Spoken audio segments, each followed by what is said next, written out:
पहलगाममध्ये जी घटना घडली अतिशय दुर्दैवी, भयंकर आणि तिचा जितका निषेध करावा तितका थोडा आहे. परंतु त्यानंतर केंद्र सरकारनं या संदर्भात एक बैठक घेण्याची ठरवली आणि सर्व पक्षीय बैठक घेण्याची ठरवली. त्याचा निरोप मला सकाळी आज 8:30 वाजता माननीय रिजिजू जे आपले केंद्रीय मंत्री आहेत, पार्लमेंटरी अफेअर्स मिनिस्टर, त्यांनी स्वतः फोन केला आणि सांगितलं, अरविंदजी आपको आना है.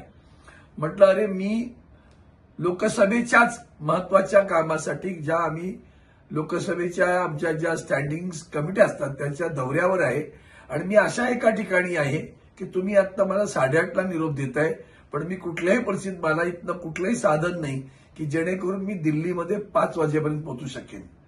मग म्हणाले आपण राऊत साहेबांशी बोलून बघा. मी माननीय राऊत साहेबांना पण विचारलं तर तेही तसेच दौऱ्यावर आहेत.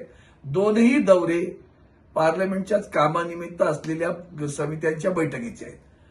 अशा वेळेला जेव्हा त्यांनी असं मी म्हटलं मग आम्ही कोणाला तरी दुसऱ्या खासदारांना पाठवू का, तर त्यांनी असं स्पष्ट सांगितलं की मला अन्य खासदार दोन्ही ठिकाणी सभागृहाचा नेता किंवा तुमचे पक्षाचे नेते आले पाहिजेत.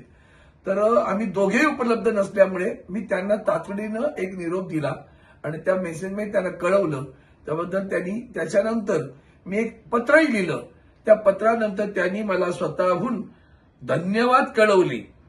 तेही मी तुम्हाला दाखवतो. हे घ्या मुद्दाम हा जरा जवळून पहा. थँक्यू.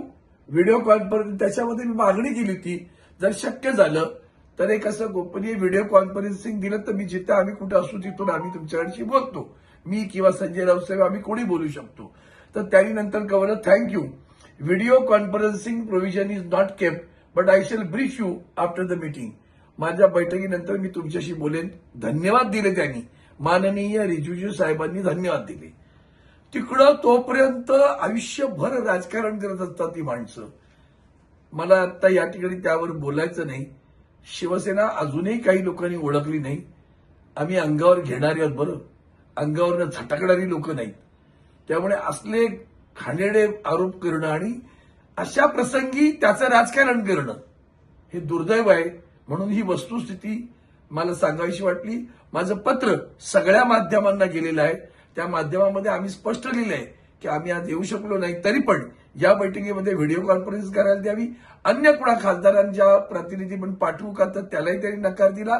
आणि तिसरी महत्वाची गोष्ट होती की या बैठकीमध्ये काही विषय आहेत ते महत्वाचे, जसं आम्ही त्याच्यात प्रश्नात पत्रात दिलंय मी की याच्यामध्ये काही सुरक्षेच्या बाबतीतली आपली थोडीशी हलगर्जीपणा झाला का, तिथं पोलीस का नव्हते, किंवा अशा सगळ्या याच्या संदर्भात सुद्धा सरकारनं गंभीर दखल घ्यावी अशी आम्ही मागणी केलेली आहे.